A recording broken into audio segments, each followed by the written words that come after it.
Good morning, YouTube. The Spot Hog. I love this site, and I've had it for a year now, sitting on my Matthews mission bow here. Do check out my update review on that mission bow. And I really got to tell you, once you have one of these things set up and dialed in properly, oh, freaking awesome. And I've put a few thousand arrows through my bow since last year, and a few even this season already, because I had to change my whisker biscuit out.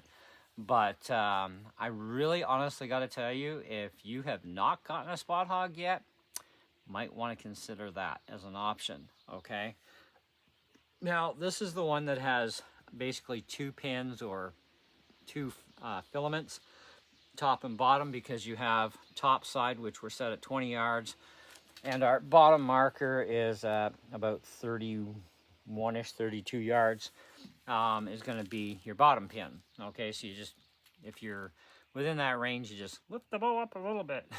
Anyway, or maybe not. So you just got to use that bottom one. Now, I personally don't like the bottom side. I think it gets in the way of your target. The top pin works so much better. So I just use the top reference here, and I just dial in my yardage for whatever I'm shooting for distance or whatever, and it works absolutely fine. It's just my own personal preference. Had I known when I bought the sight that the bottom pin was going to block so much of my view, probably would have just ordered the single pin version of this. Okay, but and I think I could probably even just swap it out for the single pin version.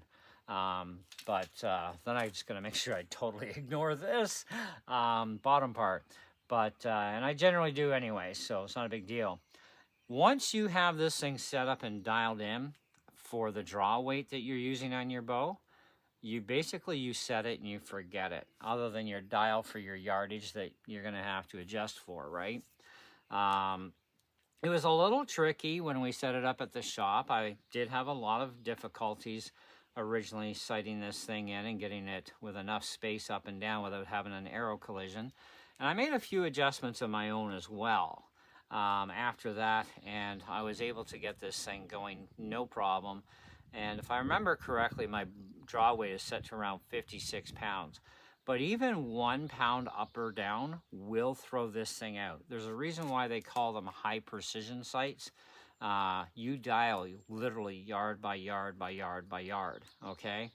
And right up to as max as it can go. Now, depending upon your draw weight is going to depend on the tape you get, how much room you get, blah, blah, blah, blah, blah, okay? And of course, it's setting this up on the main travel bar. That's going to have a lot of dependencies too on how you can set these things up. Anywho, so I've been able to move my quiver back far enough that I can actually use this part.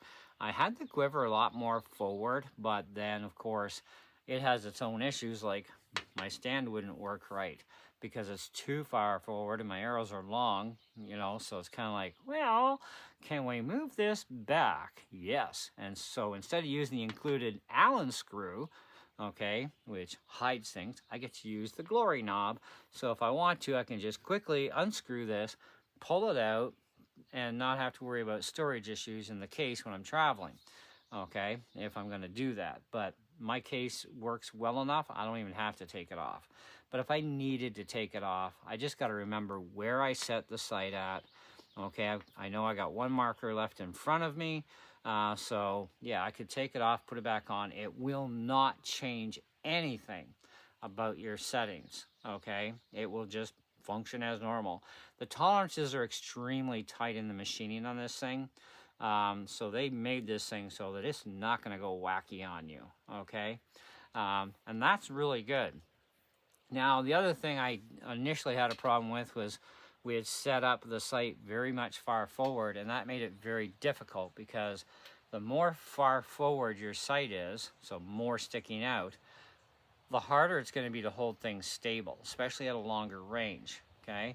And this is on a hunting bow. This is not a, you know, target class long range bow, so yeah, I don't need that kind of stick out.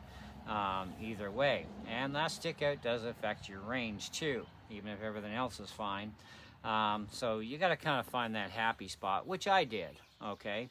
And so I did finally find a tape, but I've also been able to back dial this for shorter yardages. Now, when we were hunting last year at the house here in the backyard, where our blind was to where we figured a deer would be, we're sighted in for literally, I kid you not, 14 yards. So my buddy and I, he had to redo his bow because he's got just a manual pin sight. I got the yardage thing. So I didn't have as much trouble resetting mine for a 14-yard minimum. So I know exactly where it sits based on my markers, and away we go. And I can drop it down even lower if I want, which is quite nice, okay? Now, being that, you get a certain amount of range, like I said. So you start this thing off at 20 yards, okay, with the sight-in tape, okay? And you start at 20 yards. Once you figure that out, then you put the tape on and starting at the top marker, okay? Then you get this scale, right? And as you're, going back, you're gonna figure, okay, well, I'm at 20 yards here. When I get to my 60 yard, which is your max, I believe it was 60, then that's the end of your calibration from 20 to 60. Now, some of you might say, well, I could just go back to 60, but then, yeah, where the hell do you know where your 20 is? You have to find that 20 first, then put the tape on, because the tape is going to start there, okay? And that'll be a number.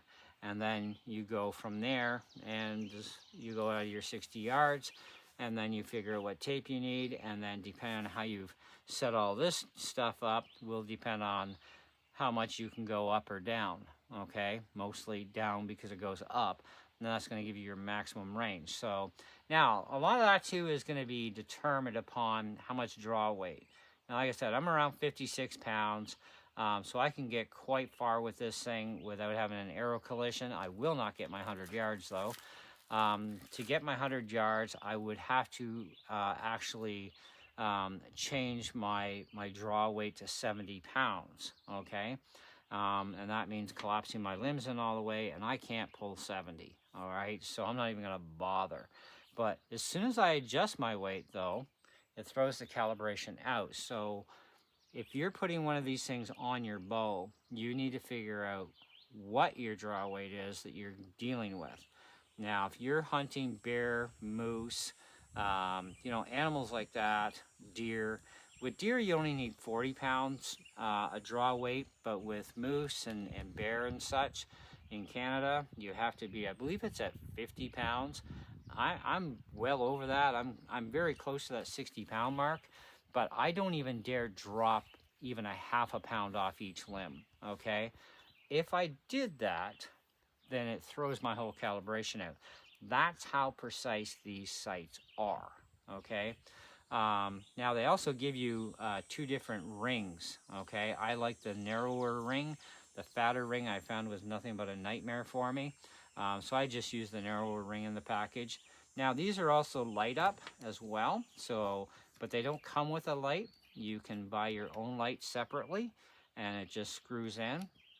And so pick and choose what you want. If you want just an on-off kind of deal where it's just going to be bright, or if you want dimmer control style because of lighting differences, you need just that little bit. And that's where I would go with that.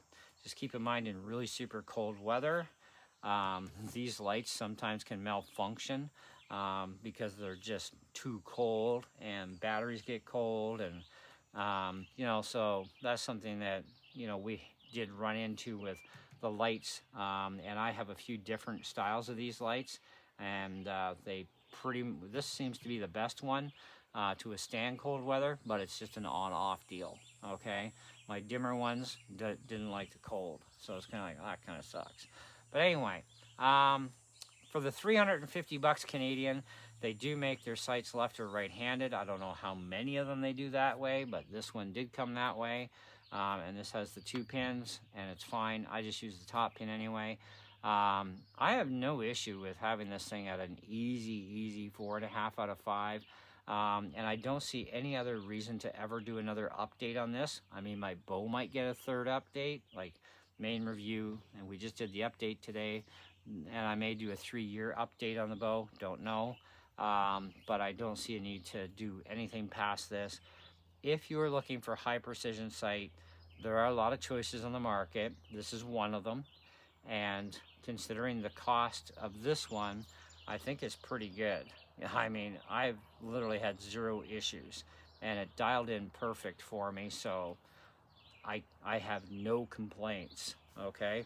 I mean, other than the fact of the shitty instructions, that was a real downer, but it's not that hard to figure it out, right?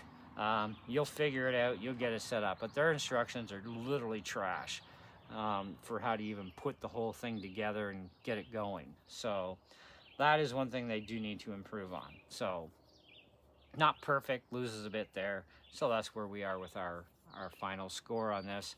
And I would highly recommend the Spot Hogg, especially if you're on a little bit lower budget and you also don't want to spend $500. I don't really think anybody who's hunting needs to spend more than this on one of these sites, but to each their own, right? Some people think, well, the more you spend, the better you get. Not necessarily the truth, okay? Not always, okay? We're going through that right now with, you know, firearm ammunition, right? Costly ammunition, but yet it's not the right size for 22 caliber. No wonder it can't hit the broadside of a barn on Sunday, okay? But that doesn't hold true in all ammos, okay? But with this sort of thing, it's kind of like you don't have to break the bank, you know, and if you want the high precision, because you don't want to deal with, you know, trying to figure out your pins for the in-between yardages and whatnot, because you don't get a lot of fudge room. And this thing really doesn't allow you that much fudge room in yardage either. So just keep that in mind. It's pretty precise. So when you start stepping back further, you may see some differences for sure. And I know you will, because I have. Anyway, that's it. That's all. And we're out of here as far as this goes. Thanks for watching. We'll see you on the next one.